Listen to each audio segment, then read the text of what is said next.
I just posted my video to my blog, so now I'm totally committed to doing the show because I have nothing else to do right now. Oh, all right. All right, there you go. Austin, how are you feeling?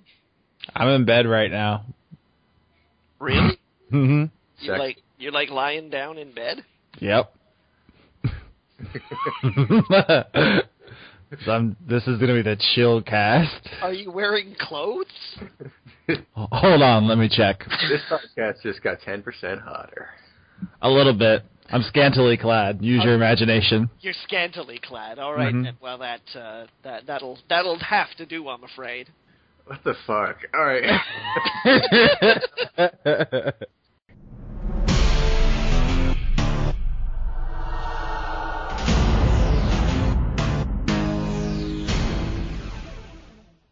Ladies and gentlemen, welcome to another edifying episode of Adaptations, the weekly podcast where myself, Johnny Maloney, and my co-hosts this week, Austin Yorsky, of course, joins me as usual, and fan favorite, Mr. Leon Thomas as well.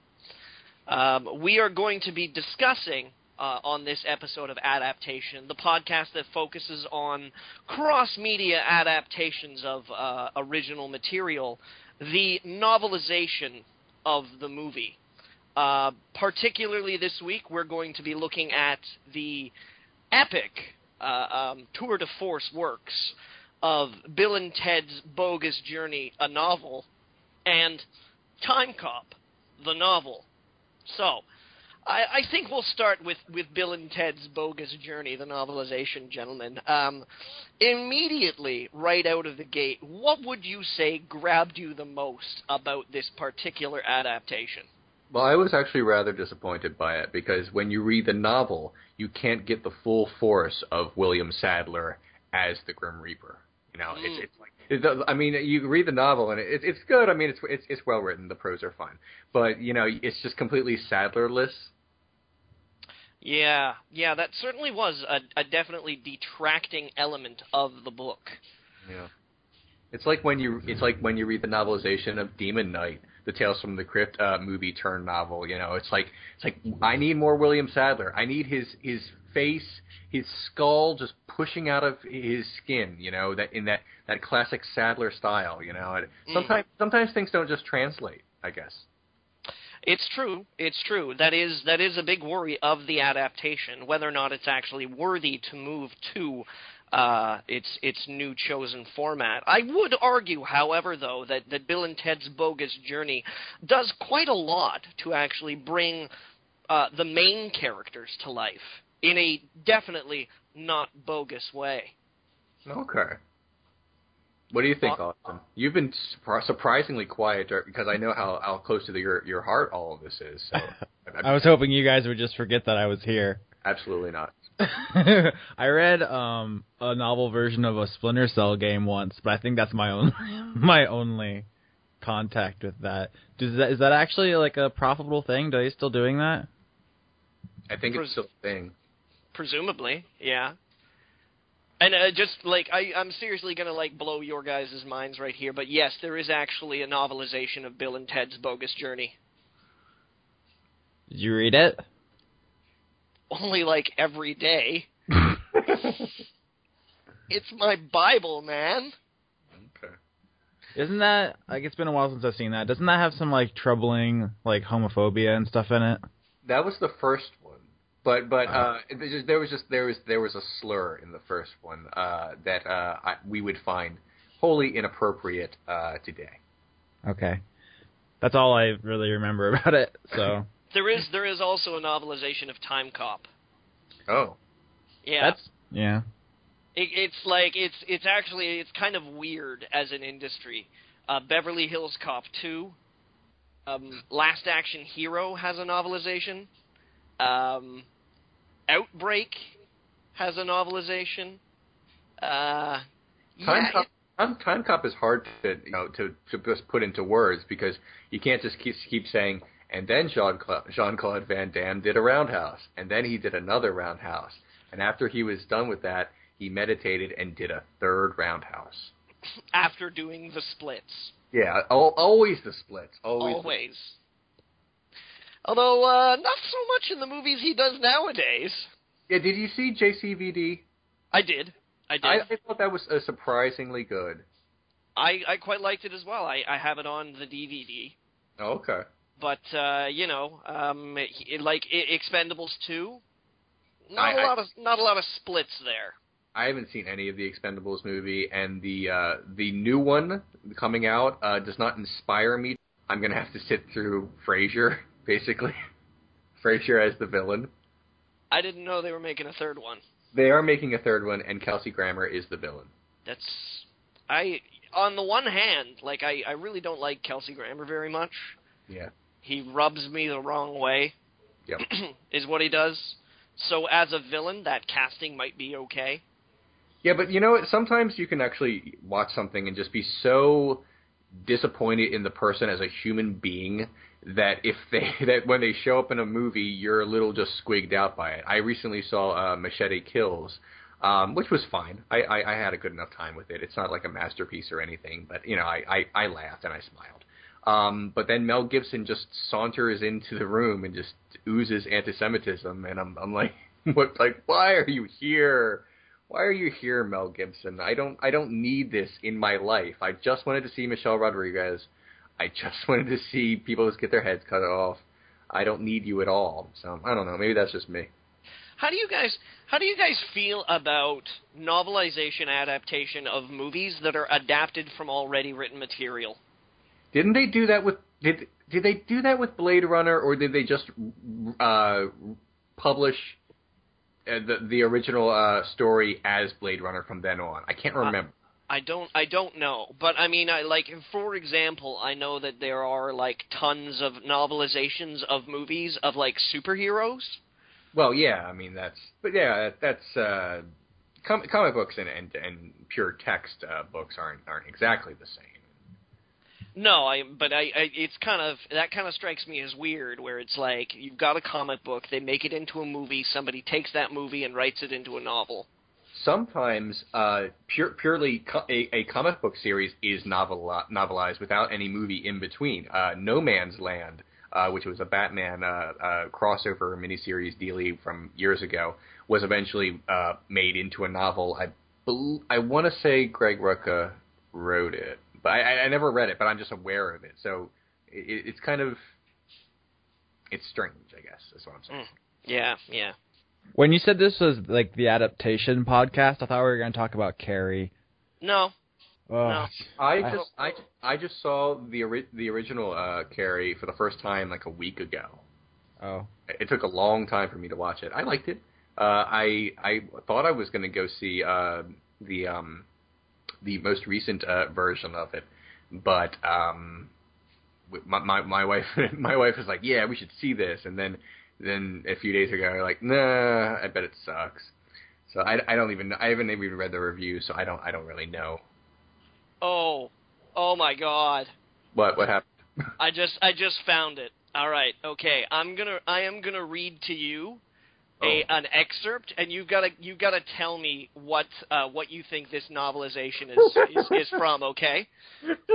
All right, here we go. There was stunned silence on the bridge of the Samson.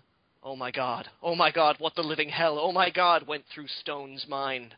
None of the men on the bridge, however, were at all aware of his inner turmoil. His face impassive, his voice calm, he said, "Query them." When Sinclair at Communications just sat there, frozen, staring uncomprehendingly at the sight before them, Stone added a sharp, no-nonsense prod of, "Now!" But Sinclair was still having trouble wrapping his mind around what was being presented to him. "But what the hell?" "I know, sailor," said Stone, allowing for his calm officer's obvious shock. It was the only indication Stone gave that he was stunned by this unknown technology as anyone else on the bridge. "But we don't have the luxury. Do it how you've been trained to." "Yes, sir," said Sinclair, nodding. He operated the controls before him, trying to boost the signal as he said, "Craft, please identify." "Repeat, Craft, please identify. This is the USS Sampson of the U.S. Navy. Please identify your origin." Stone braced himself, wondering what sort of language was going to come through the board. He was destined to be disappointed, as after long moments Sinclair looked towards Stone and shook his head. "I'm trying all channels, sir, translating into all known codes and languages. but the transmitter's still down. They could be trying to talk our ears off right now, and we wouldn't be hearing a thing. Any guesses? Guys? I've probably never seen the movie or the novelization. I'm going to take a wild stab in the dark and say it is a novelization of the movie, which was an adaptation of The Hunt for the Red October. That's a respectable guess. Is it the novelization of the movie based on the board game Battleship? As a matter of fact, it is.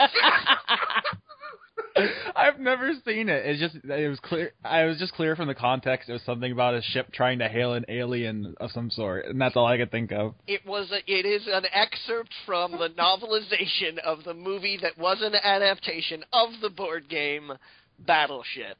I think guys, that is a new standard in adaptation.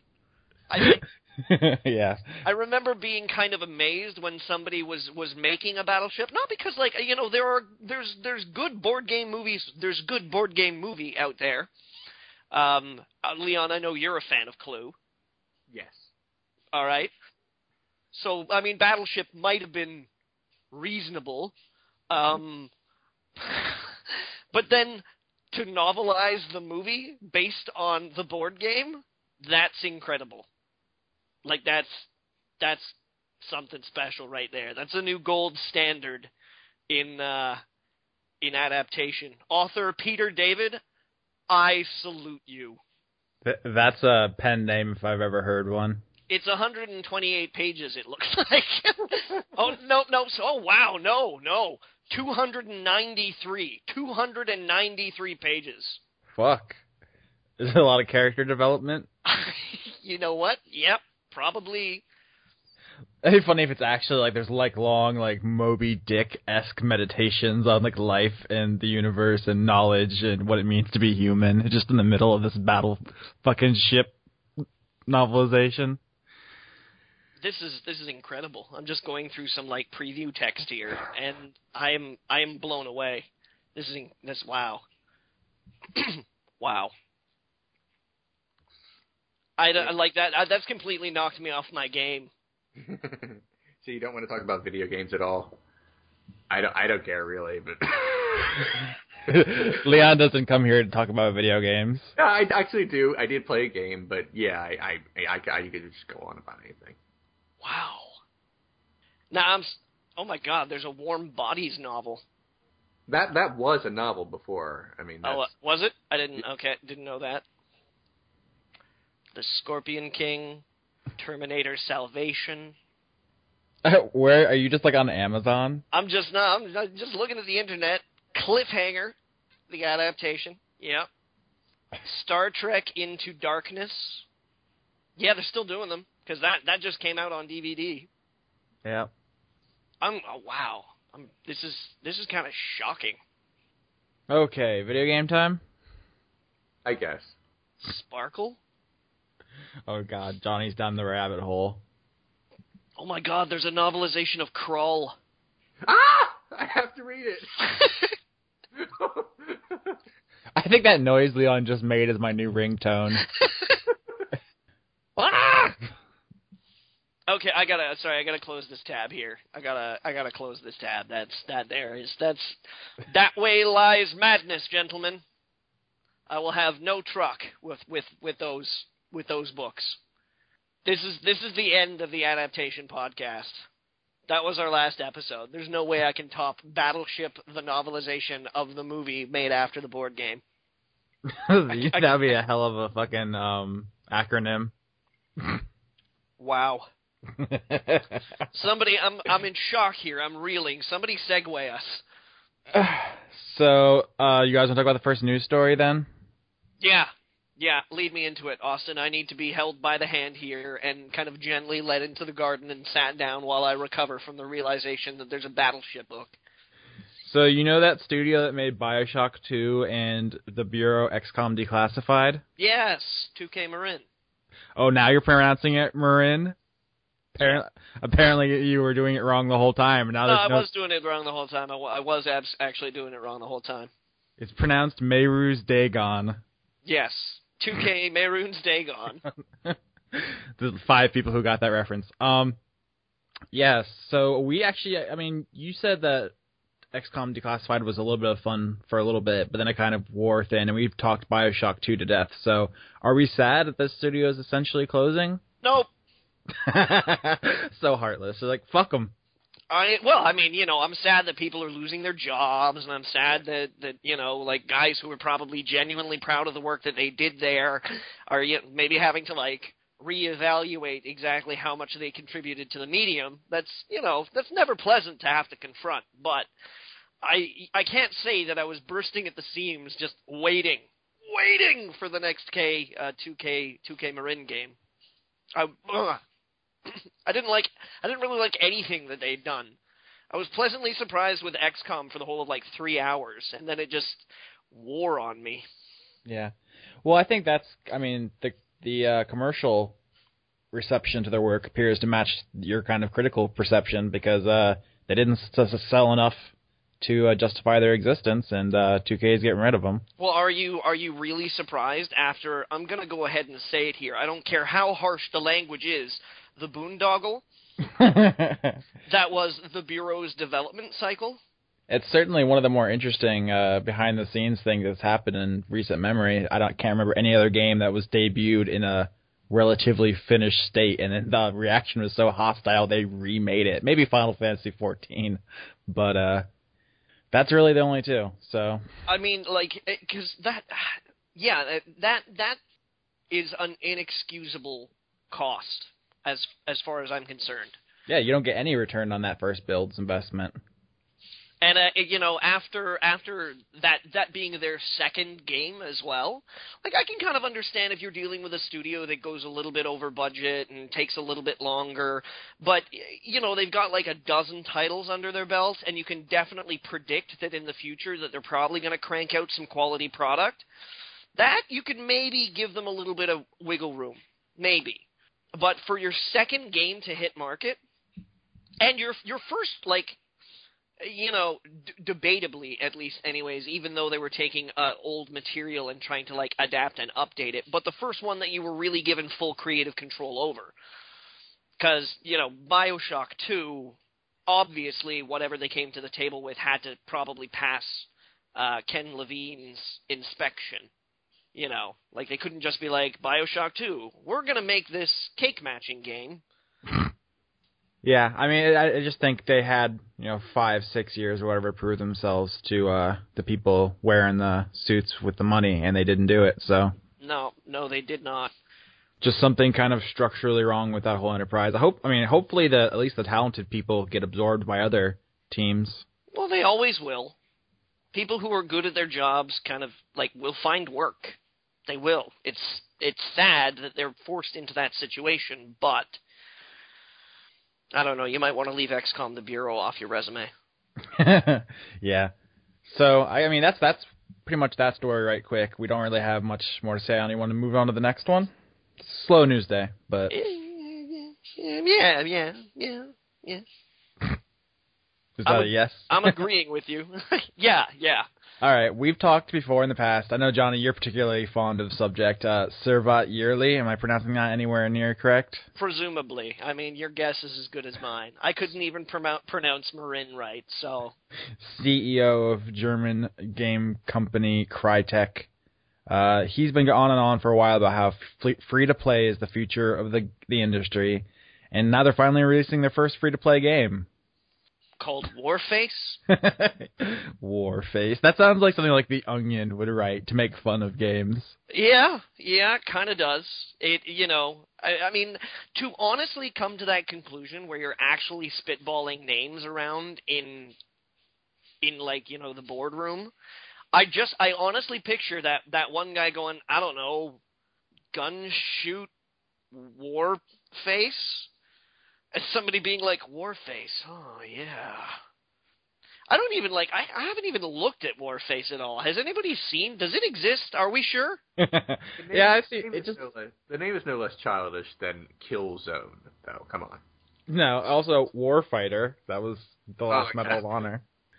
No, they're all pretty childish. I mean, I've seen footage of it. It looks like every other military shooter. It doesn't distinguish itself in any meaningful way. I'm looking at screenshots right now. Yeah, it doesn't really. I could be looking at anything here. Well, I mean, the story here is that he gave an interview to Joystick, the CEO of Crytek, saying that, free-to-play is still the future. Someday they will be just as good, if not better, than retail games. And it seems to me that he continues to be a couple miles behind everyone else. Like, free-to-play has been here, and it's been around for a while. I don't know if you guys have heard of this game, League of Legends. Rings a bell. It's only the most popular and most played video game in the world right now. Yeah, there's another one that I'm trying to think of. What is it? Team Fortress 2? Yeah, that's been free to play for a couple of years. So yeah, they've been around and they've been just as good, if not better, for a while. Crytek isn't leading the charge. If anything, they're the last ones on the bandwagon. Which is kind of sad that he thinks they're pioneering so hard.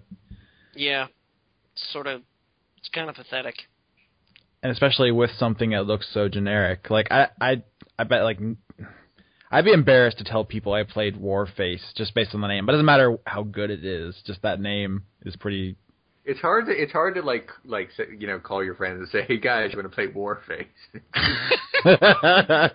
We got to get our Warface on. It's like, yeah, I just want to play literally anything else. Something that sounds a little less stupid, like Twilight Princess. Twilight Princess does actually sound a lot less stupid than Warface.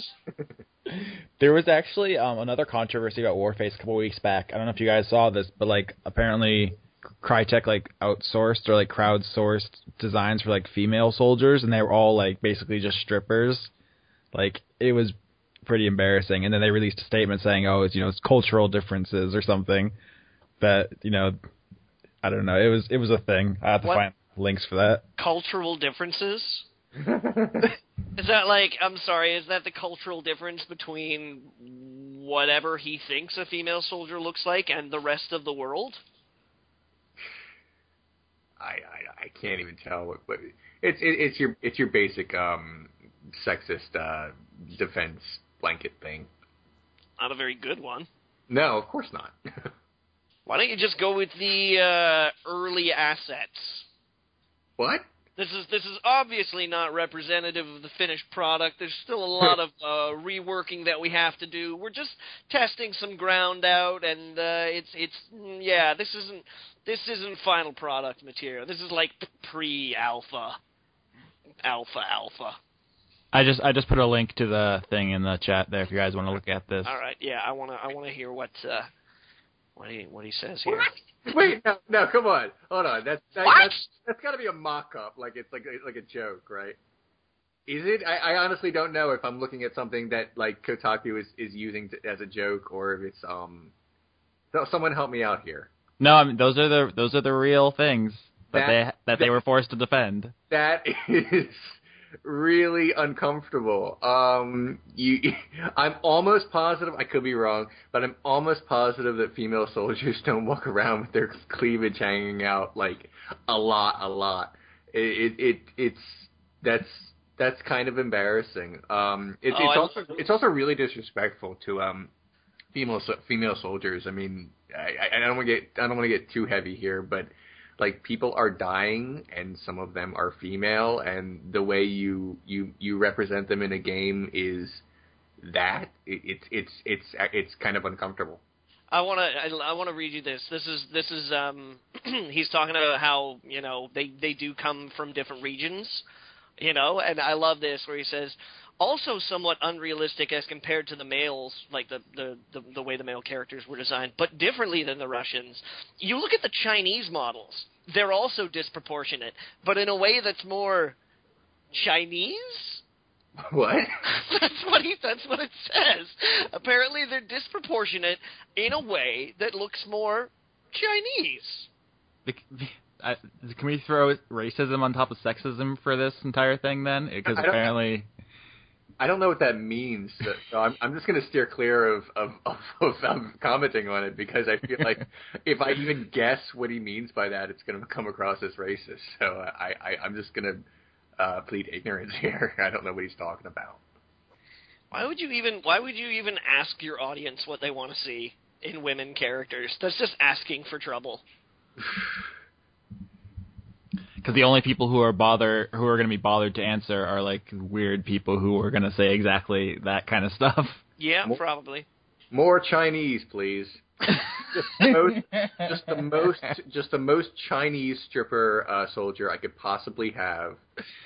More Chinese, the better. In fact, if she were a panda, that would be the best. Panda stripper soldiers. And if every single time you ever make a kill, it plays over top of the radio, da na na na na na na na na. That's just really horrible, but yeah, that's what it sounds like they're doing. Okay, I just googled panda stripper for reasons that are unclear to me. You realize that panda stripper is now the title, right? I just wanted you to know that. Okay, well, unless we say something even stupider. Leon? Yeah. Unless you have anything else terrible to say, do you want to talk about what you play? Because I'm always, whenever you're on, I'm just always nervous that you're going to leave at any moment. No, I'll be here for a bit. And, yeah, I did play a game. Johnny will be, I'm sure, just so excited to know that it's a PC game. I'm pretty excited. I know. I can feel it through the internet. Is it Myst? If it's Myst, we're going to have a throwdown. Like, No, it is not Myst. Okay, that's good. That's good. Yeah, I've never played Myst, and I have no intention of Don't! Yeah. It's awful! Yeah, I did. Basically, I wasn't even planning to purchase any new games until Black Friday, which is why I said I probably wouldn't be back until November. But I am back because my wife decided to buy a game on Steam, and it is called Outlast. And some people may know what that is, and some people might not. So I will briefly explain. Outlast is a survival horror game from the first person, a la Amnesia, and it basically follows a lot of really overdone tropes in terms of its story.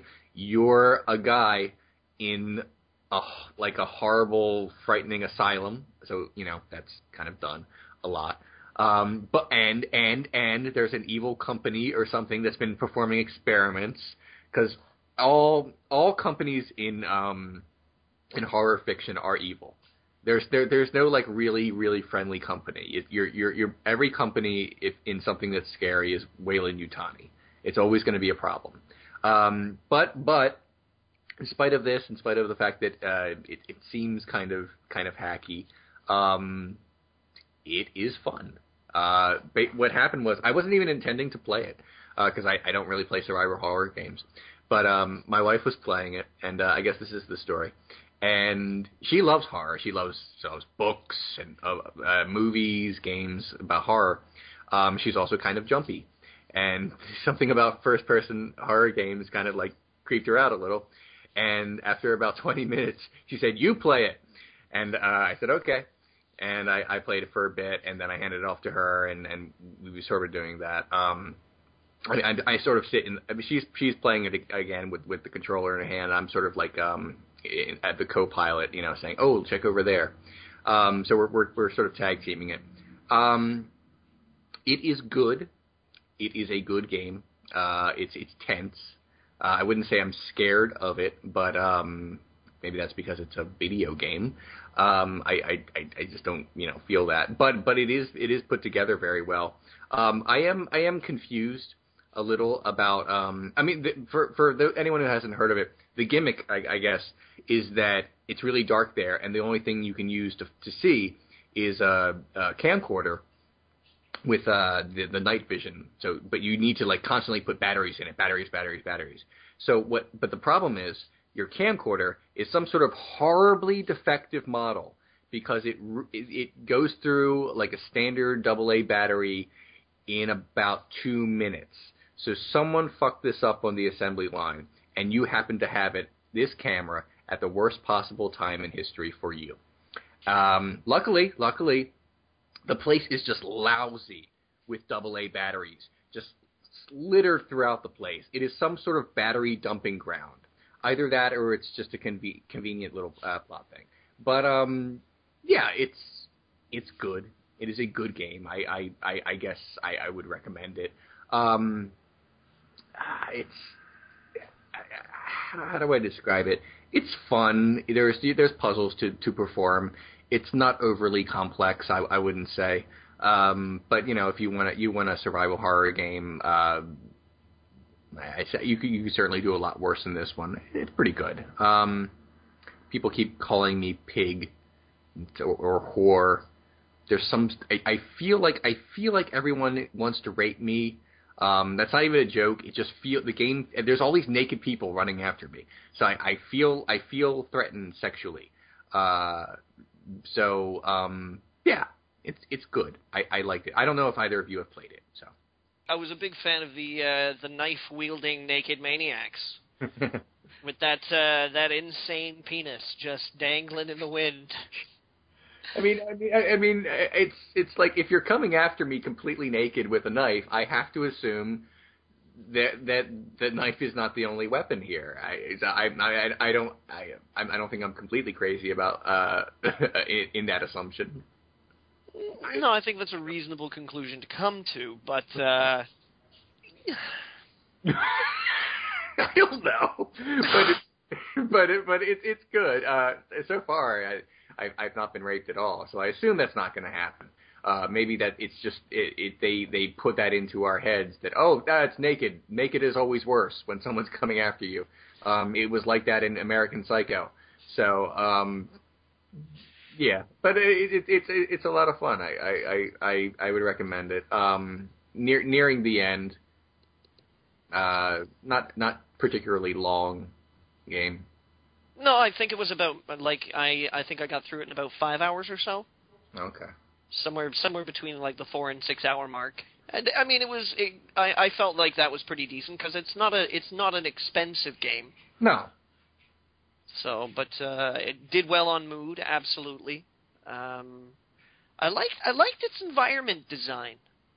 Like I liked the richness of the place. You mean how it looks, or do you mean that you can like squeeze through things and duck under things, or like hang off ledges, or like do you mean aesthetically or functionally? Functionally. Okay. I mean, it wasn't the most, as far as like horror games go, it wasn't that it was like particularly open or free form, it's not like Silent Hill where you can like wander around the town and like go into people's houses or something like that. But I liked the way that they presented the world in an interactive sense. Okay. That was good. I liked that. Have you met Dr. Feelgood yet? I can't remember who's what. I'm pretty sure there has been a Dr. Feelgood. Playing this game kind of reminds me. I think we talked a little while ago that survival horror games are like the scariest when you're dropped somewhere and you have no weapons. Like it's like the premise of the game is like you're in the desert and you're haunted by giant scorpions, ghost things, and the only thing you have to fight is one of those joke cans of peanut brittle that have the snakes in them.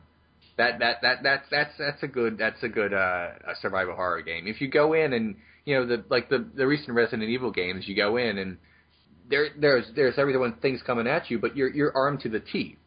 But in this game, you have to hide or run or die, and that's kind of it. And I kind of like that. What's been bothering me recently about a lot of survival horror games is the amount of attention being paid to the MacGuffin, the thing that gets the ball rolling. Like I kind of want to be, when I play a game, I sort of want to be romanced. I want to be seduced a little bit. I want to be like, oh, hi game, didn't see you standing there. You look pretty nice today. Like I want there to be a little bit of lead-in. I don't want it to just be like, you came here to be scared, so go walk at this scary thing. Yeah. There are a lot of games that start that way. You come in and they immediately tell you, I mean, what you need to go do and where you need to go, and it doesn't really unfold in front of you. You're sitting in a room and someone plays a film reel and says, General, this is your mission. So forth. It's not just relegated to survival horror, but yeah, I do like a plot that sort of slowly unfolds itself in gaming and in general. Mm-hmm. Yeah, that was actually one of the things that I liked most about Outlast.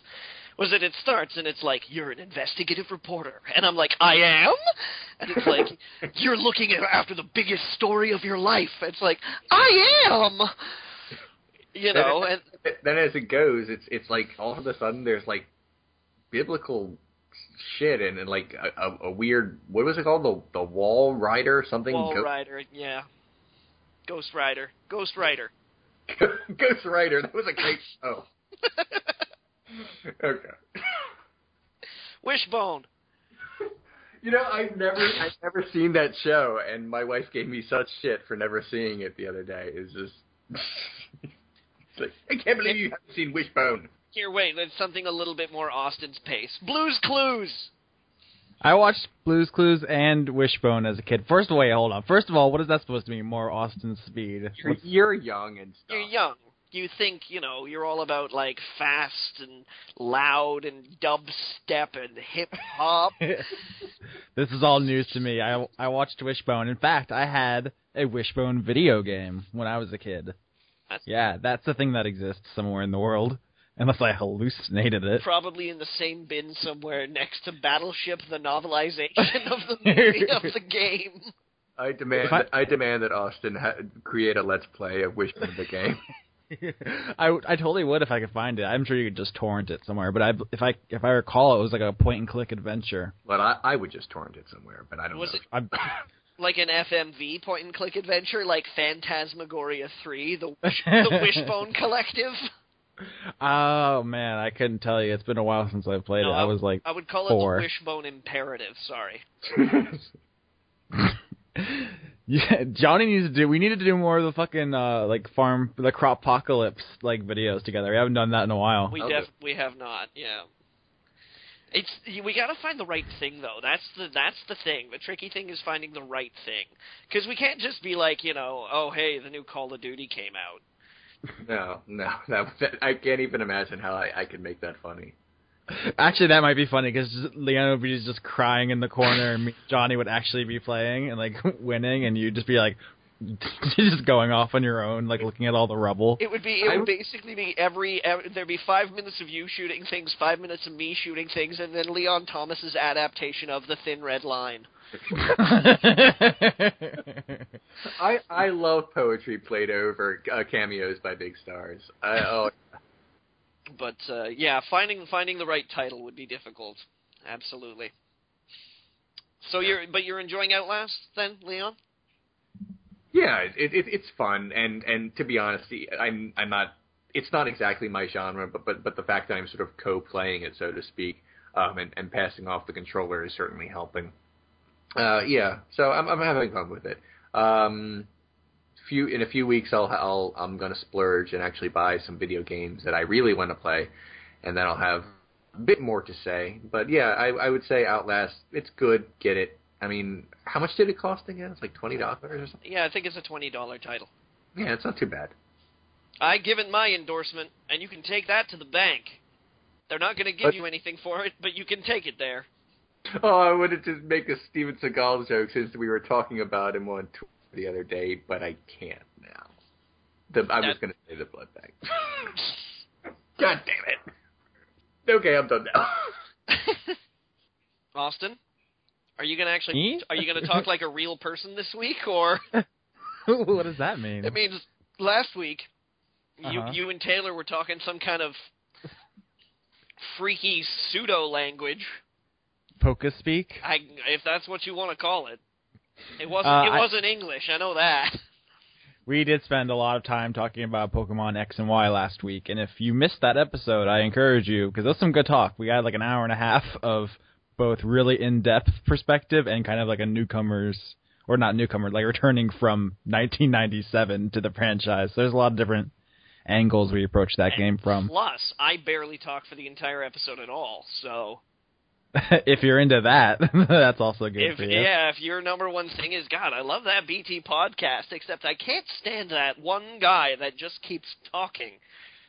That's your episode, friends. I did spend a lot of this week playing Pokemon. In fact, I crushed, I think, everybody on the site. I beat James, I beat Taylor, I beat Robert. I beat my brother. I beat basically I beat a bunch of listeners. If anybody in the comments wants to claim those ass whippings, feel free to go ahead, because I'm not going to call you out by name, because I killed a lot of you people, and I've only lost one battle so far, and it was a random battle, because you can just hit random battle, and it was someone from Japan who had an entire team of legendaries. It was some bullshit. Fuck that. Don't use legendaries in random battles. That's cheap. I follow you on Twitter, and actually watching your Twitter this week was a pretty interesting experience. Actually, it was like watching. It was like living next to the Colosseum in ancient Rome. Where, every morning you just go out and, dust your porch, you get the broom, you're just like, and you see, all these people start flocking to the arena, and you see, those 2 or 3 really big guys, and you're like, oh, they must be, that must be the entertainment for the day. And then at the end of the day, when you're just, sitting on your porch drinking a mint julep, because I know that those were popular in ancient Rome, get your feet up on an ottoman and lean back in your rocking chair. It was like just watching you walk out of the Colosseum, drenched in Pokemon blood. That's what following your Twitter was like this week. That's pretty much how I roll. I have 350 some odd monsters. I just murdered that game brutally. I don't have too much nitty-gritty details to go over this week. I went pretty in-depth last week. I just want to say a couple things. I got one question. Okay.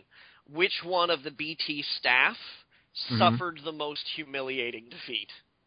Ooh, that's fun. It depends on how you define humiliation, because James came at me with the fucking legendary from Y, the big red bird on the box, and he took out 2 of my people, and then I can't even find the words to describe how badly I fucked him up with my Heracross. It was pretty embarrassing. He actually got on Twitter and was like, "Oh man, Austin sucks. Your fucking Heracross is OP." It's you got spanked. Shut up, James.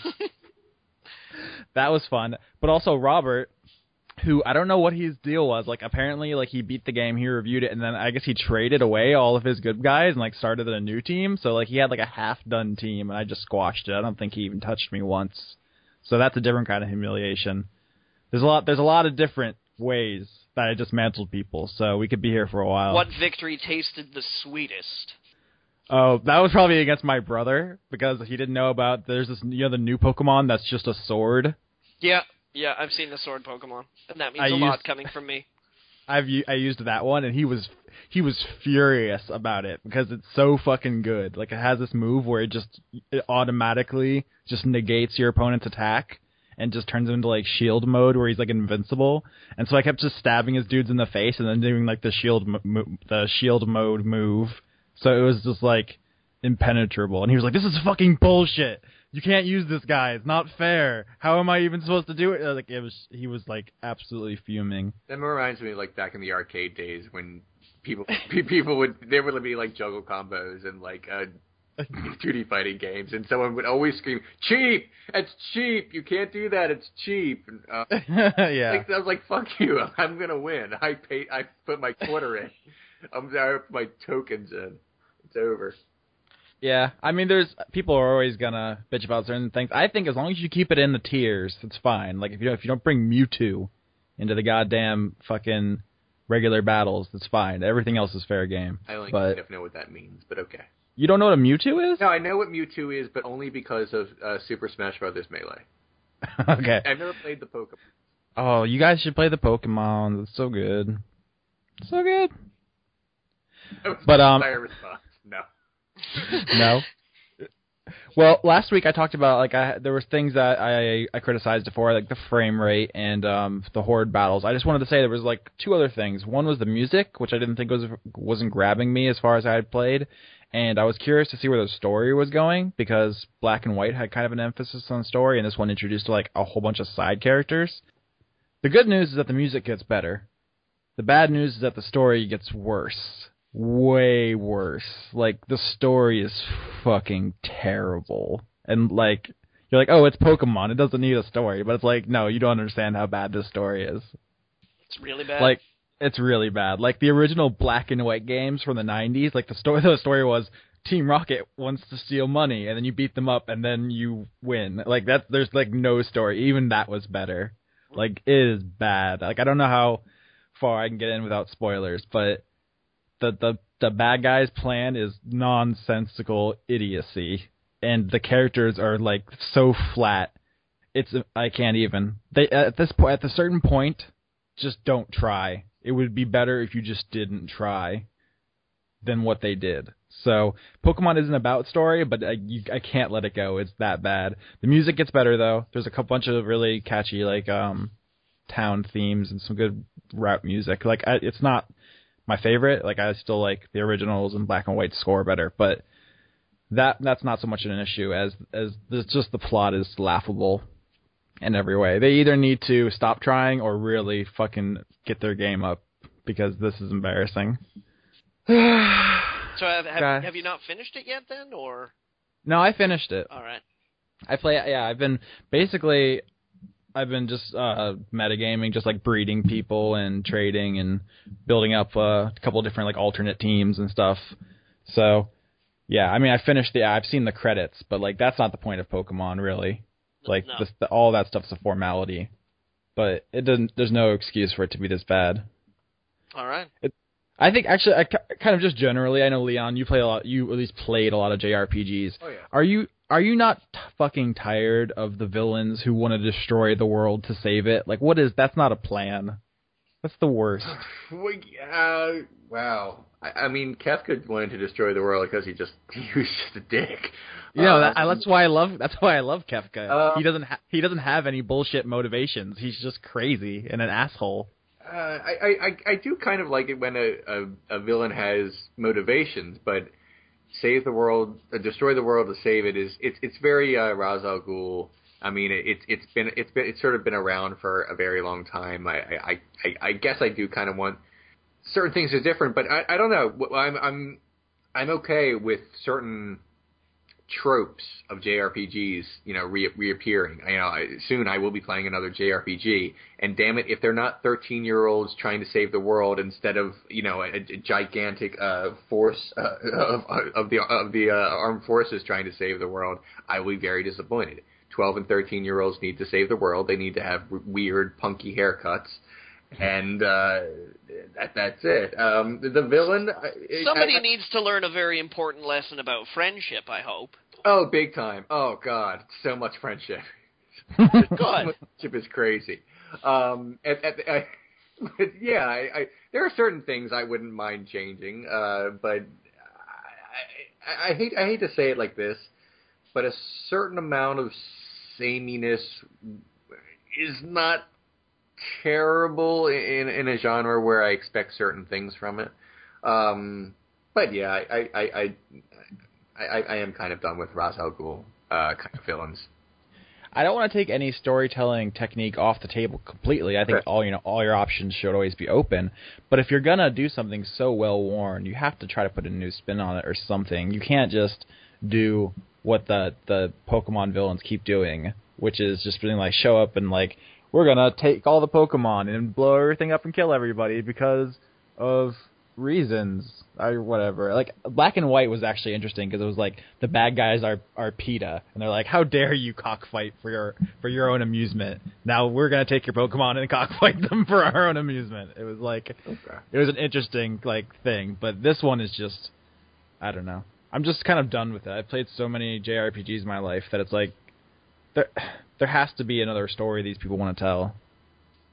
I don't know what the difference is, because I played Tales recently, right? And it's like, that was super cliche, but it was kind of a comforting familiarity.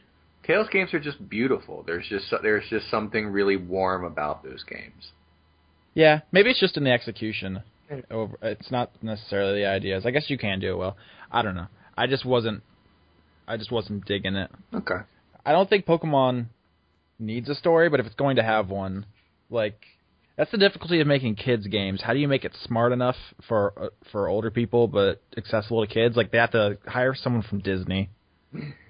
Yeah, I mean that's I mean if you want something that has a, I'm using finger quotes here, complex plot, but is completely accessible to children, you probably call someone from Pixar. But I don't know. It's not even necessarily about complexity so much as like just making fucking sense. Okay. How about that? Yeah, like Pixar are the masters at that, right? Where it's even the dumbest child can go along for the ride, but Up and Wall-E are like pretty heartrending. Yeah. Even in their simplicity, it's a pretty simple story. Robot and kids kids and old guy go on adventure. It's not like 2001: A Space Odyssey or anything. Oh. Now I want to see Pixar do an adaptation of 2001: A Space Odyssey. Did you guys? And this is just me being egotistical. Austin, did you say that because that is the episode I just uploaded, or is that a huge coincidence? I did not see what episode you just uploaded. Okay, my new episode is partly about 2001: A Space Odyssey. Oh, what was your last episode? I wanted to say something to you about it. Oh, it was the one about how Gandalf just should have fucking died. Oh, yeah, that was it. I had, like, this whole thing, like, after I watched that, I was like, I gotta talk to Leon about this, because I totally agree with you. I've talked about this before on the podcast, it was when I was watching Game of Thrones, about how permanent, real death is, like, so novel in fiction. Yeah. Because everyone gets fucking get-out-of-jail-free cards, and it's like, the comments on your video were, like, super bogged down, and people were like, well, in the lore of Lord of the Rings, Gandalf is an immortal from a different plane of existence, so he can't die. It's like, yes. That's not the point. Exactly. No, I totally agree with you. Sometimes fuckers need to die. Yeah, there have to be consequences, or there's just no suspense. To me, anyway. Absolutely. And the last thing I want to say on Pokemon is there is a death toll for I think the first time. Oh, okay. It's actually pretty jarring. I like looked around and I was like, am I getting punked right now? Is this happening? Like there is an entire like sequence that's pretty fucking heavy. All right. And actually it's supposed to be like emotional, but I actually just ended up laughing because it was so out of place. Oh, but besides Pokemon, I also been playing Skylanders Swap Force. Are you guys aware of Skylanders? Is this a thing? Only by reputation. Yeah. I'm reviewing it right now. Actually, it's supposed to be up earlier, but things happened. It's also a kids game. It's kind of like Pokemon meets Diablo in a sense. It's like action RPG with collectible monsters, but they're action figures instead of like in-game data. And it's adorable. It's cute. It's functional. It's a little shallow, but I like it. I like the last one too. I think the action figures are super cool. I would have been into this so hard when I was a kid. I'm actually pretty thankful I grew up in the Tamagotchi age, because that shit is way cheaper than the things they're giving to kids now. Holy crap. Oh my gosh. Capitalism. That's scary. Monetize that shit right now. It's weird to think, because like we all have our nostalgias and stuff, like about what kids are growing up with these days. Like not in like a moral panic way, but like what are kids going to be nostalgic for? Like Adventure Time is going to be a thing like kids grew up with. Like that's going to be like. I love Adventure Time. Okay. I do too, but I'm saying it's like it's a pretty radical shift from like I grew up like Rugrats and stuff. It's like the tonal and like. I love thematic weight of that is an entirely different level. I wouldn't suggest that Adventure Time is too far away from, say, SpongeBob SquarePants. That was before, or after my time too, as a youth. But yeah, I mean, I'm really happy that young people are growing up with Adventure Time, and that I'm actually in my adulthood enjoying it so much. I would really. I mean, today, by accident, I was teaching elementary school students. And by accident, I mean I was supposed to be teaching middle school students. And they switched it up on me at the last minute. And I was like, should I mention that I watch a lot of their cartoons? I decided not to. But I'm pleased that they have shows like that. They're actually really cool. All I know is that I need to be very careful about the age of person I speak to about Transformers.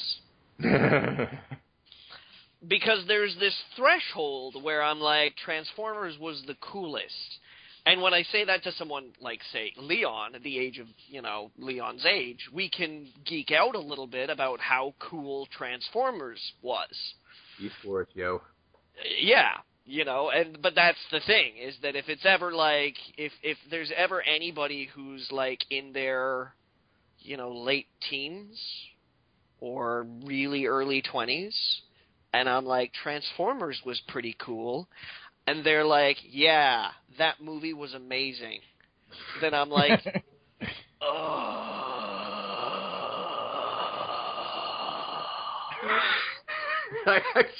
I had to deal with something like that not too long ago. I don't know if I still have it. I think it got too messed up. But I used to have Decepticons T-shirt that I liked to wear. Because I don't know, I'm a huge geek. And someone walked up to me, and I think it was after like the release of the second film, the second Transformers movie, Rise of the something.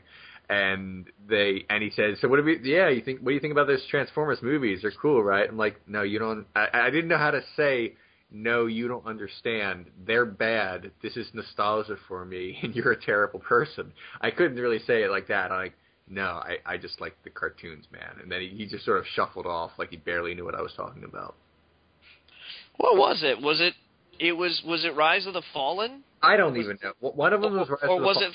Or was it Fall of the Risen? I don't know. Wasn't it Revenge of the Fallen and Dark Side of the Moon? Weren't those the two sequels? Dark Side of the Moon was a Pink Floyd album, Austin. I'm aware of that. Don't be silly. I think it was Dark of the Moon with no side. Well, that's stupid. I know. I haven't actually seen the third one. The second one is one of the worst movies I've ever seen. I've only seen them because of riff tracks. And honestly, even with three guys making fun of it the whole time, I still couldn't get to the third one. I just completely shut it off after 40 minutes. And I'm like, I'm sorry guys. I know you're trying to make this funny, but this is destroying me in a really horrible way. So I couldn't. And for the record, Dark Side of the Moon is not the best Pink Floyd album. It's like Wish You Were Here, Animals, The Wall, and then maybe Dark Side of the Moon. Nobody was arguing that. I just want to be clear. Okay. You just wanted to throw out some hipster knowledge right there. What else? Is that everything I was saying? I can't remember. I don't know. You were telling me that you were playing Dark Side of the Moon or something? Yeah, exactly. No, now I'm just thinking about all the things that are like generational, because now the new Carrie, I'm back to this, the new Carrie came out, and to a lot of people that's going to be Carrie, even though I'm sure it sucks, and the original is great, and the book is okay. Hey guys, do you know if you play The Wizard of Oz and Dark Side of the Moon at the same time, you'll waste 2 hours? I've been looking for a new way to do that! Right! Okay, yeah, all I've been playing is Pokemon and Skylanders, and neither of you guys have played either of those, so I don't know how much conversation we're going to get out of those topics, so I guess I'm done. My review will be up for Skylanders later. Didn't you play a certain game this week about... The Stanley Parable? Maybe. I didn't actually play the HD version. I played it back when we talked about it like 30 episodes ago. Oh, I thought, from your comment, at least, that's why I went after you. I know. I was like, Austin, you son of a bitch. It wasn't worth going on Twitter. But yes, remember we talked about this, 20, 30 episodes ago when I actually played the Stanley Parable? Oh, I remember the classic. Stanley Parable. Yeah, we did talk about it. But I thought you had played the HD version, the new one. I was thinking about it because I was going to review it, and I just had like an existential crisis. It's like, how do you review the Stanley Parable? To say anything would be to ruin it. Yeah. I just put up like my giant post, like big header image, Stanley Parable HD review. It's just like first sentence. Buy it. Yeah. 10 out of 10. Pay monies for this. Like I was actually thinking about doing that, but it would have felt like weird, lazy clickbait. Nah. Well, should I do that? It's too late now because you've talked about it. You have to do it now at the point between us recording it and the point of this being posted. Yeah, that would be the only acceptable window in which to do it. Yeah. I could have gone like full out and done like a review in the style of the game, make it like multi-page format where it's like you can make choices, but all of them like go in like where the review will get like hostile to you if you do like things that it doesn't want you to do. Like that would have taken a lot of work, but that would have been cool. What do you think, Johnny? I think you're right. That would have been cool. I think I have to go. I knew it. See? I told you. What? That Leon would immediately try to jettison out of this podcast as soon as we started talking about video games. We talk about video games plenty. I don't know what Stanley Parable is, by the way. So Oh, you should play it. Okay, well, I'll do that. I think you would like it. You should at least give the demo a try, Leon. Anybody who doesn't know what the Stanley Parable is about, go on Steam, log into your Steam account, and play the demo. It makes it pretty, bluntly apparent the kind of experience you're about to have. All right, guys, I got to take off. Bye, Leon. Always a pleasure, my man. Take care. Bye, guys. Oh, man, the sweet, sweet audio quality. Yeah, it zooms back. Actual, quiet, silence, clear, concise tones. Whenever Leon's on, it's like a speed run version of a podcast. It was a slow news day, though. It was a slow news day, so. Oh, I know. I just find myself talking really fast and trying to think really fast. Like, he's gonna leave. What have I been doing? Oh, God, no. And then he's gone. He didn't even get to find out where you're playing. No. And I know what you played. I want to talk about it. Well, there's a couple of things. There are a couple of things that I played this week. But, I guess the first one that we can lead off with is I played, and very, very recently put up the review for it on Blizzard Thumbs, Montague's Mount. If you're not familiar with it, Montague's Mount is a first-person sort of exploration game. I was going to say horror there, because they advertise it as a horror game.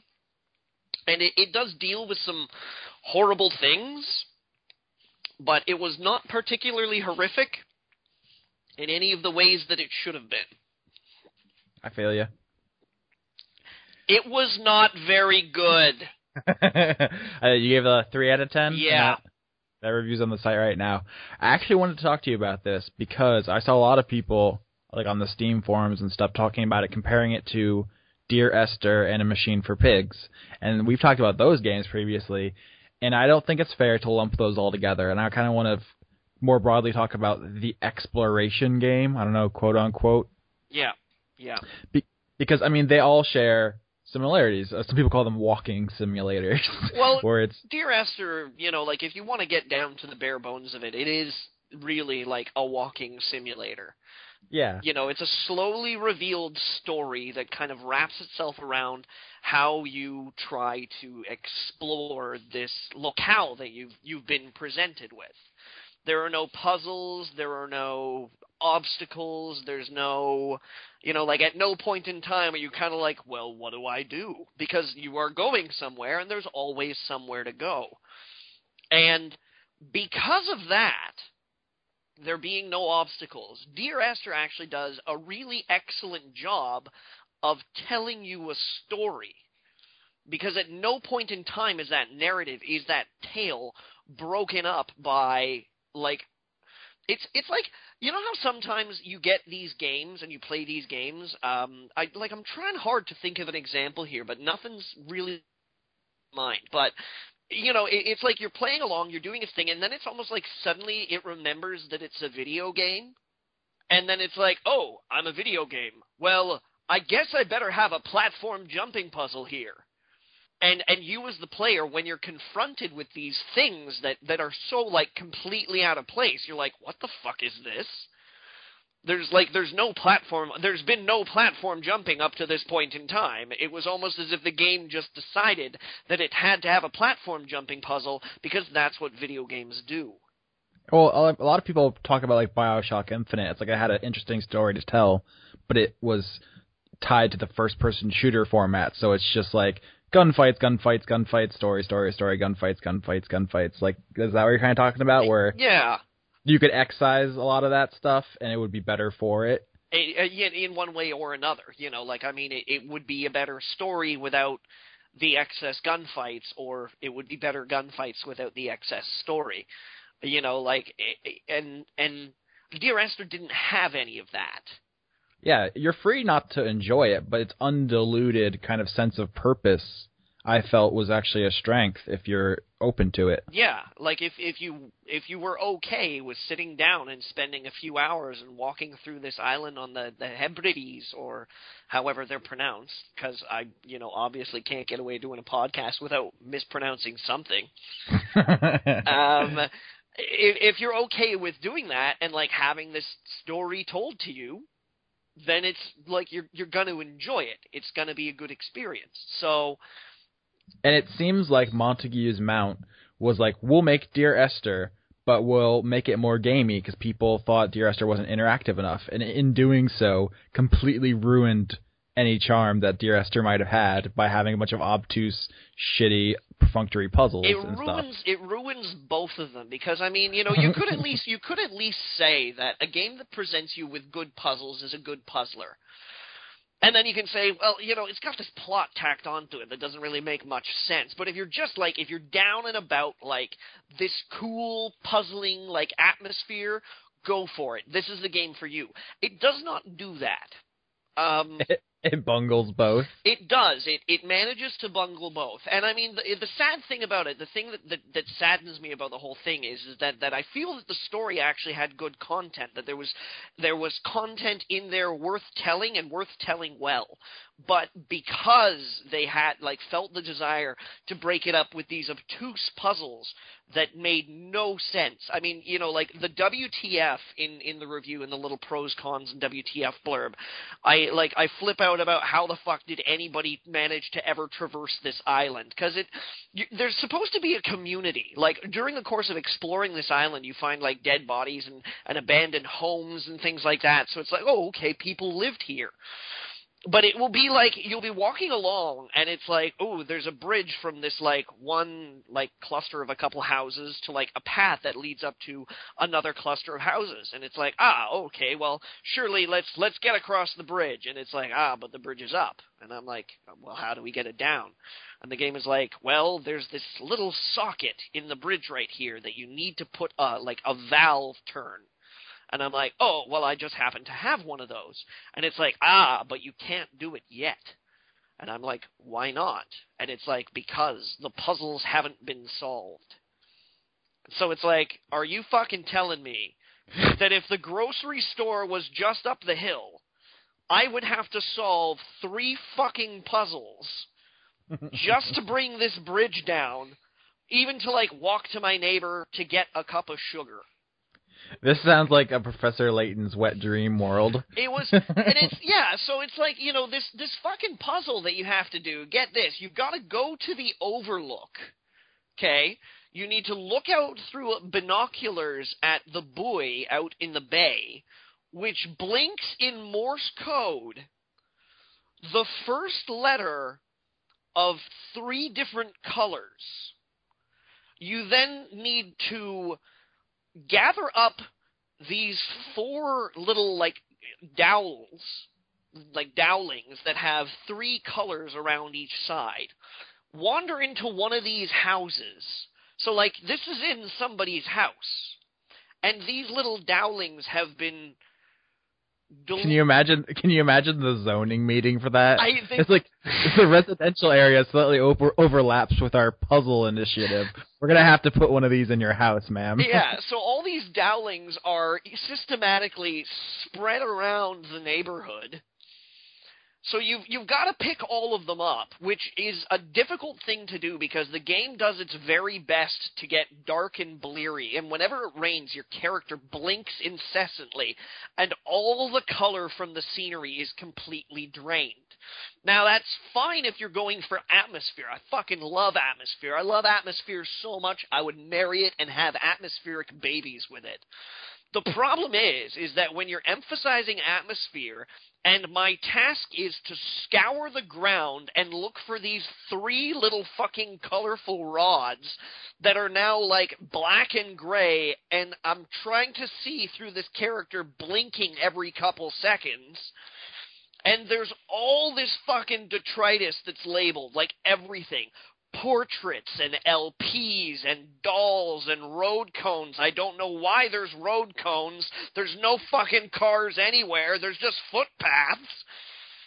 And you're like, where is this third fucking colored cylinder? You find it, you wander into this guy's house, you then put these colored cylinders in these little things attached to the wall, and then you turn them so that the colors showing match the Morse code that you read from the boy.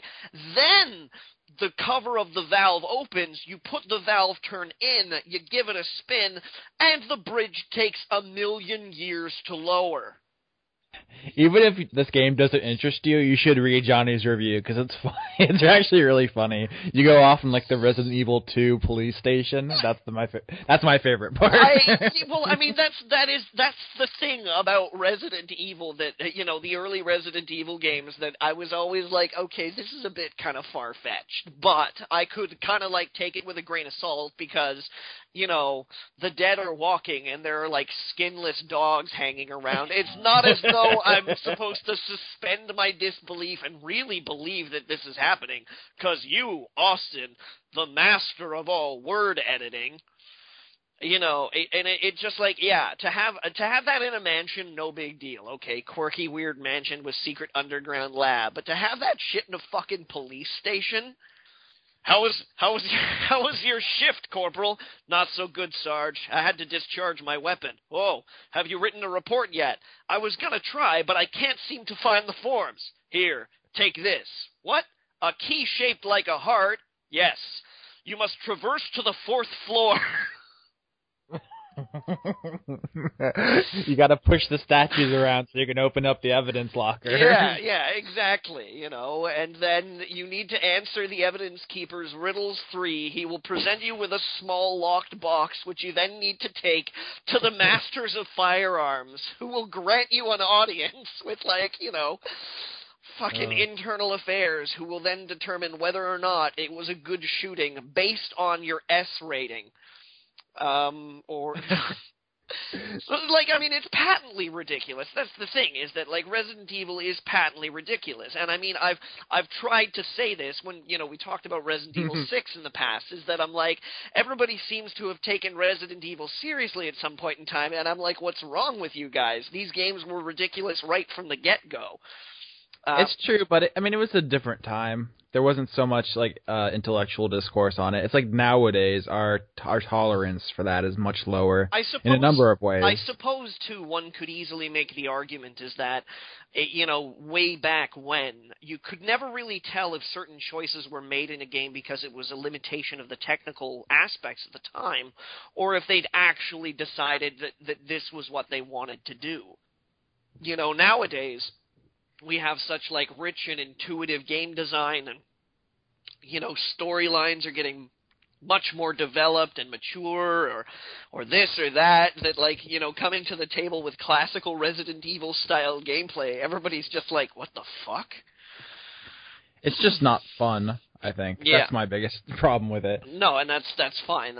I mean, like I said, or like you just said, you know, like, you can sit down in front of Dear Esther and play it and not enjoy it. That's not a problem. You know, A Machine for Pigs, while I would say has more, there's more similarity to Dear Esther than there is to Amnesia: A Dark Descent. Still, you know, like, it's like, it puts its focus in the right place. It puts its focus on atmosphere and on pacing, and, you know, like, it never presents you with a situation where it's like, you want to continue onward, but you need to find this one last stone, or else you can't open the gate. Oh, you mean the gate that's, like, waist high? Yes, that gate. It was not fun. Montague's Mount was not fun. Yeah, I guess that's the bottom line. I just wanted to tie it into these things because I'm seeing a lot of pushback against the quote-unquote exploration games. And it's like, just because some of them suck doesn't mean they all suck, although they may be an acquired taste. Like, you know what I'm saying? Give it a chance. If it's not your thing, that's fine. Yeah. But Dear Esther, even the Stanley Parable, I've seen people say, like, oh, it's just you walk around and then people say funny stuff at you. It's like, yeah, it's good. But yeah, it's real good at that. I mean, that's what it's supposed to be. I mean, you know, to get angry at Dear Esther because there's a lot of walking in it is tantamount to getting angry at Doom because it's just shooting.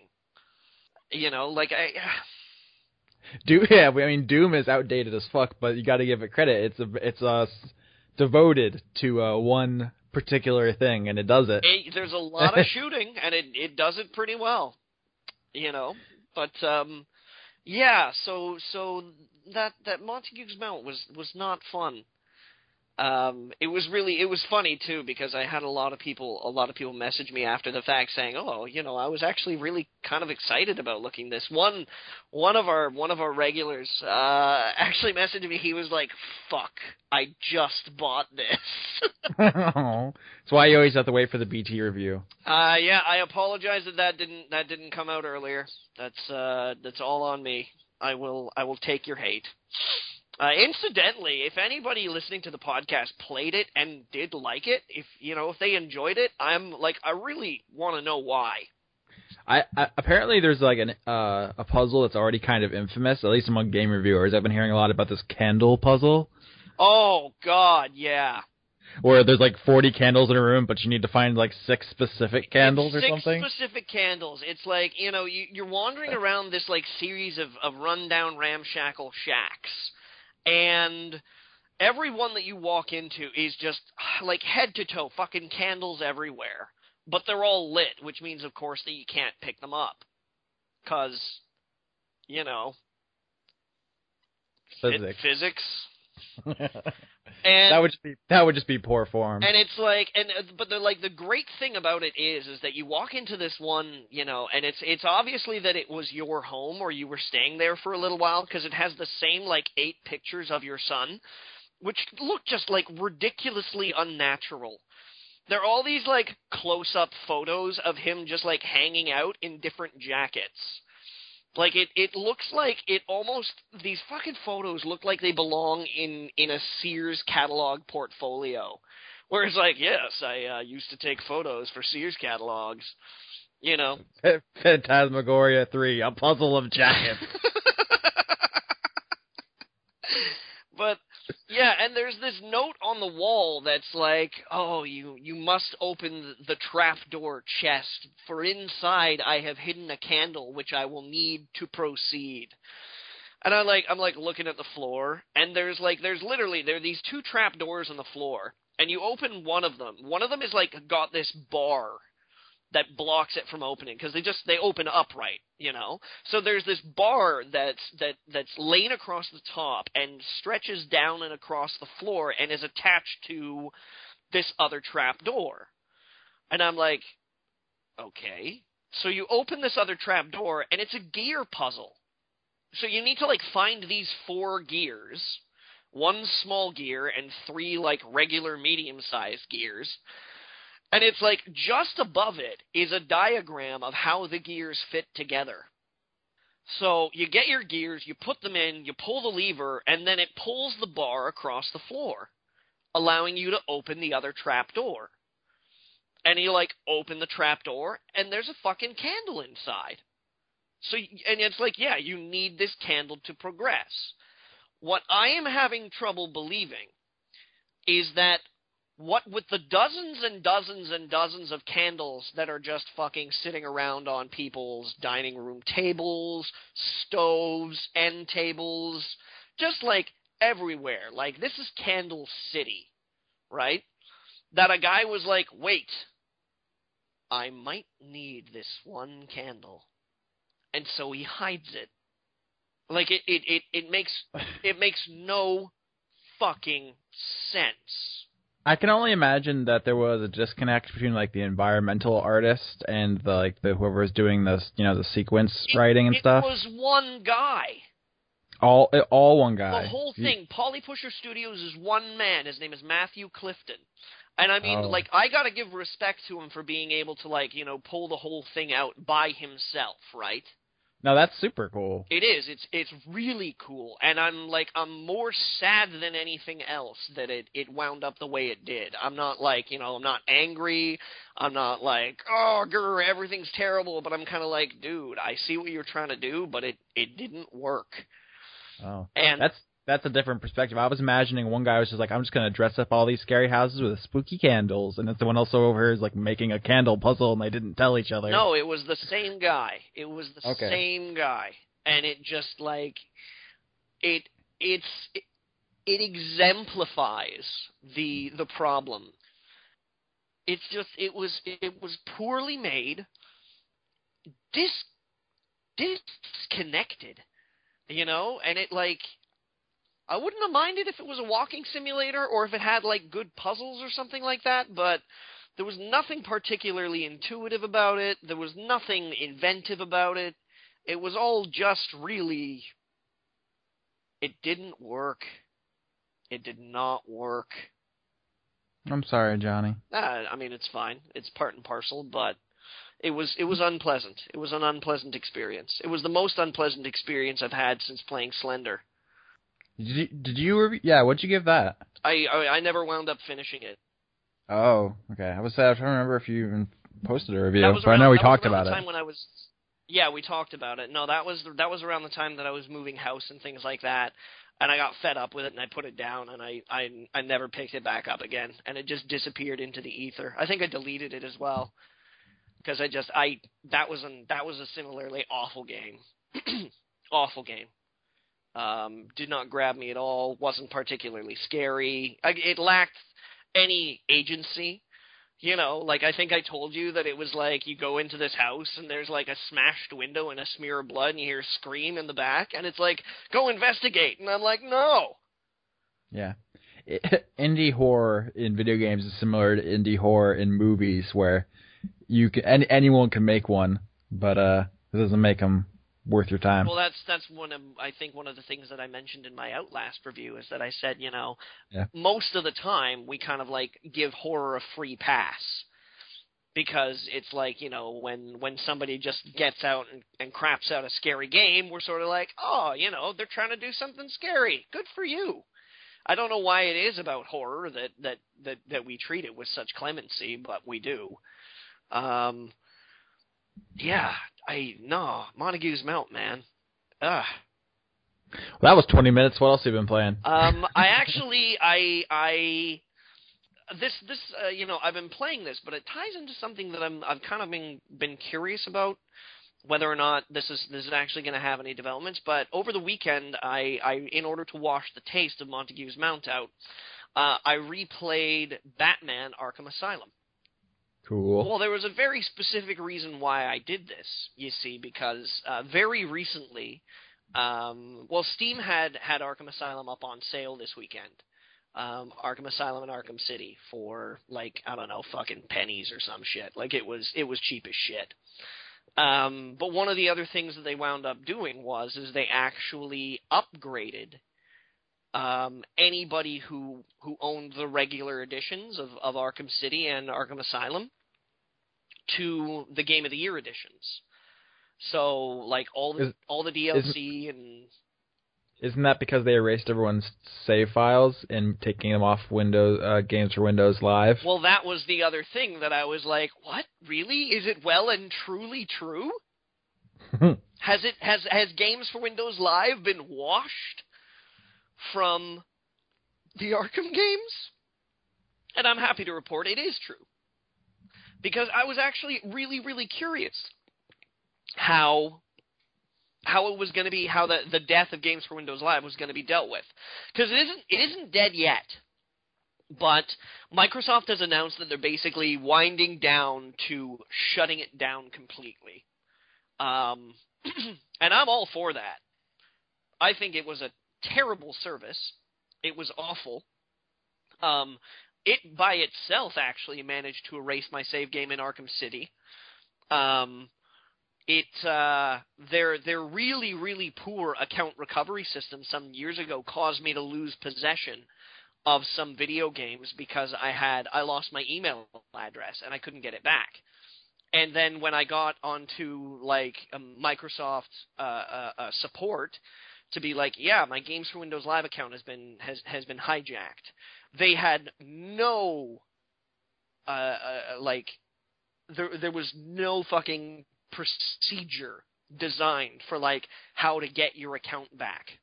because it was all Xbox Live. It was like, okay, well, here you go. First of all, turn on your Xbox. And I'm like, no, you don't understand.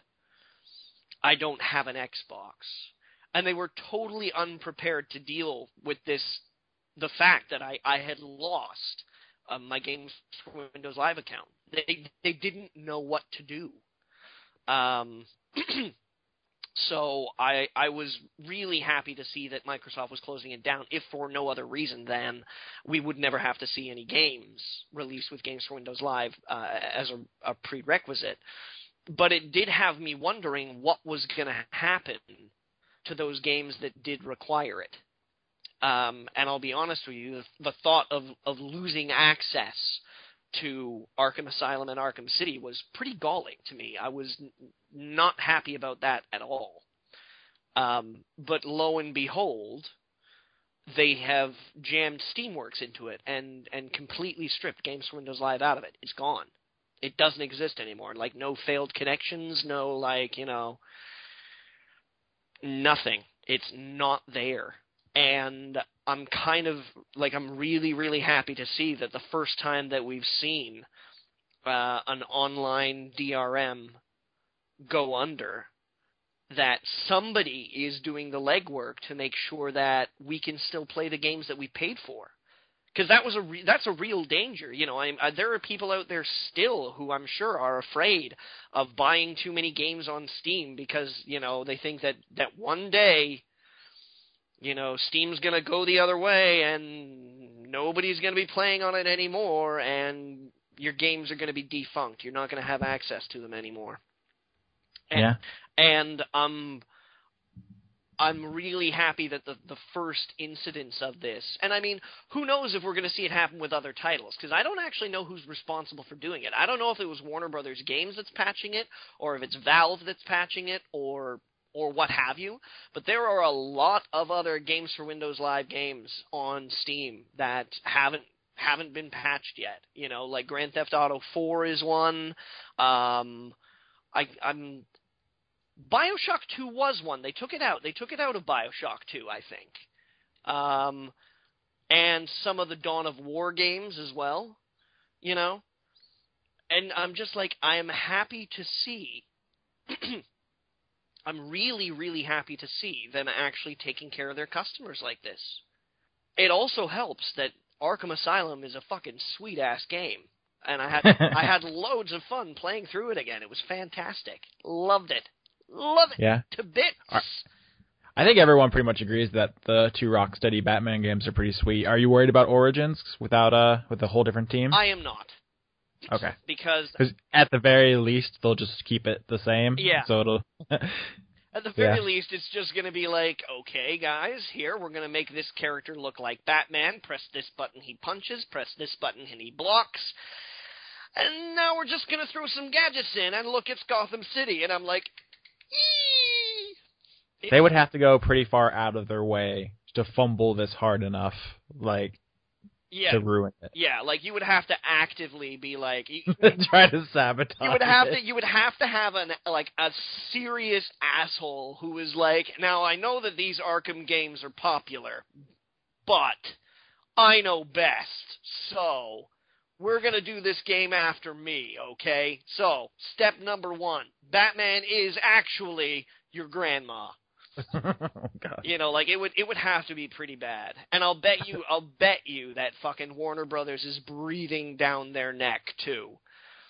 Because this is it's an internal studio, and basically if they can prove to the public that they can make their own goddamn Batman games, then it's printing money.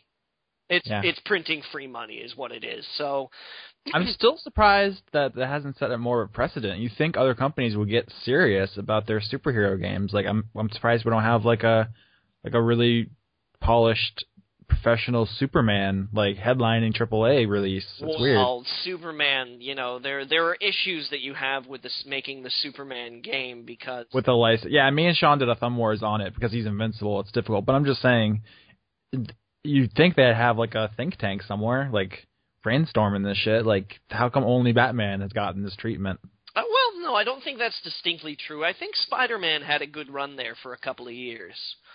Yeah, the Beanox games are good, but they're not Arkham. Even before Beanox. Like I wanna go ahead and say that like the Spider-Man 2 game for like that set a precedent right there. Yeah, you know, that's good. It was one of the first like fully digitized New York styled. It was for its time particularly. Like, I mean, it's a little difficult that if we compare it to, because obviously the gold standard now is Arkham City. That's obviously the gold standard for superhero games. You know, but at the time, Spider-Man 2 broke such new ground by itself that I think it is deserving of our respect still. But yeah, so I'm gonna see if I can find some time this week to play through Arkham City again. Cool. If I can manage it. But I'm paying close attention right now to whether or not, you know, what games get the Games for Windows Live ripped out of them, because you know, like it interests me to see the death of a DRM. Yeah, especially if we get a bunch of non-functional, completely ruined games, then we'll have more evidence to fight these battles in the future when you start talking about things like that. Yeah, absolutely. And I mean, if you have concrete things to point to instead of just theoretical, hypothetical things, then yeah, it's a much stronger position. Mm-hmm. Although I would, you know, if I had my druthers, I would really much rather that all of them stay functional. So, yeah. You know, like if best case scenario. Yeah, best case scenario. Because even then, like, I would rather have functional games than point to that one horrible incident and go, "This is why your idea is stupid." Yeah.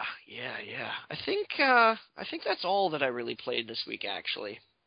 I was about to say this was a short episode, but we're about an hour and 40. I don't know how that happened. Well, you know, I did rant about Montague's Mount for nearly half an hour there. Okay, that must have been it. I'm not sure if I've made my feelings on the game completely clear yet, though, so...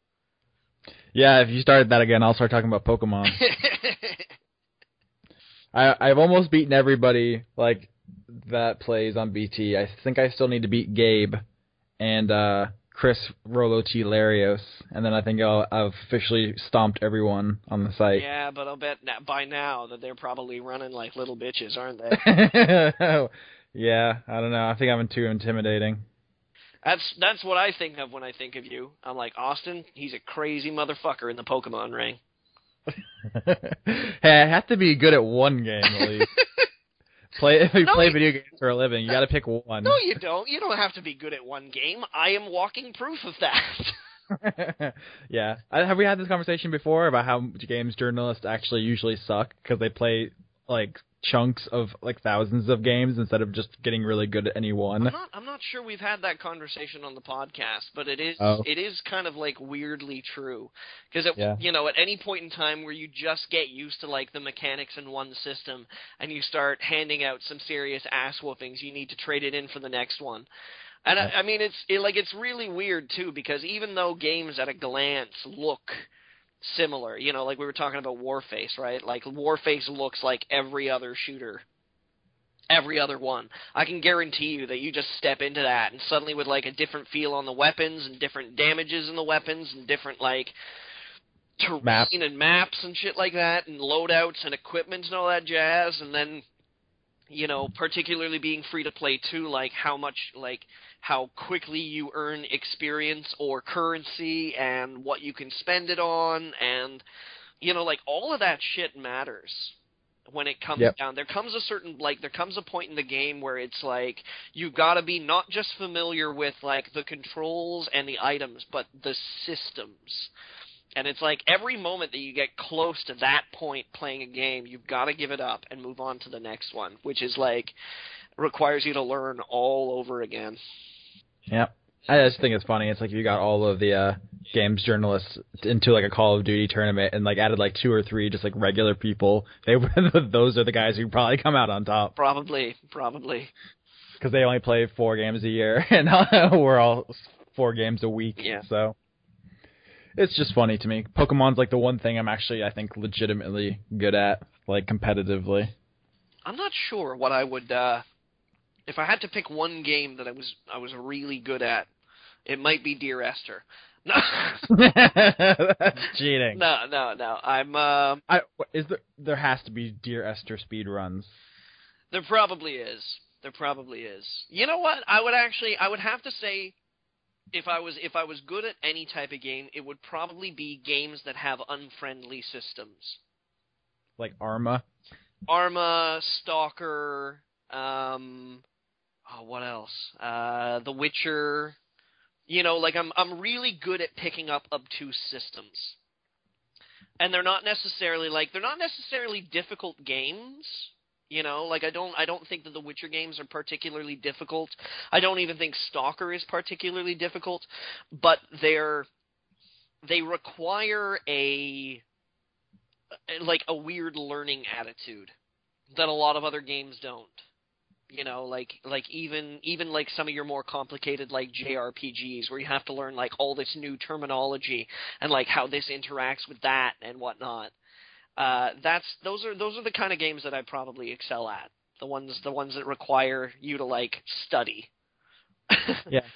I think there's essays there to be written about like the difference between depth and complexity and stuff, because it's easy to just lump them together, but I think like The Witcher has a very specific kind of curve going on. It's not that it's super complex. It's just that you kind of got to ease into the way it does things, and once you got it, you got it. Yeah. It's just not. It's about it. Yeah, it's weird because it's about how the player approaches it almost. You know, because there are some games out there that have complicated systems that it's just inherent in the game, like that's it. But the Witcher games, there's something about them very specifically where it's like you have to approach them with a certain attitude, or there are things that are going to be lost on you, and it's going to make playing the game difficult. CD Projekt Red is for a company that's only made like 2 or 3 games. I think they have a like unreasonably smart design going on in their stuff.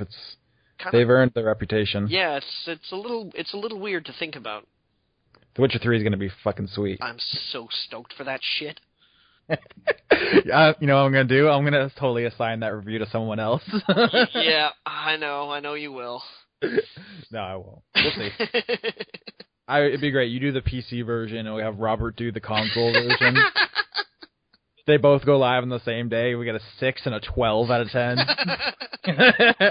How do you even reconcile that? Beautiful. Well, you know then that people would be commenting in Robert's post, well, if you didn't like Witcher games, why'd you review it? And then people were commenting on yours saying, it's like, you're totally biased. Yeah, you fucking love the Witcher games so much. I always knew that you were going to do this. Actually, our commenters are not like that a lot of times. No. I like our commenters. No, most of the comments on the website, actually, I really enjoy interacting with our readers and our listeners and whatnot. There's a lot more reasonable dialogue than I thought that there would be on the internet. Yeah, our community is pretty cool. I feel like through Twitter and comments, I actually like know a bunch of these people, like at least by their names. Mm-hmm. Thanks, dudes. You're pretty great. I'm totally gonna use the fan art of you in short shorts as the title card this week. I'm sorry. It took me a couple of days to realize. I was like, why do I have shorts on and boobs? I don't get it. And then I stumbled upon a Pokemon picture, and that's actually like that's a Pokemon trainer. So I was like, oh, I get it now. That's why I have boobs. Too bad we already decided Panda Strippers is the title, because That's Why I Have Boobs is also a contender.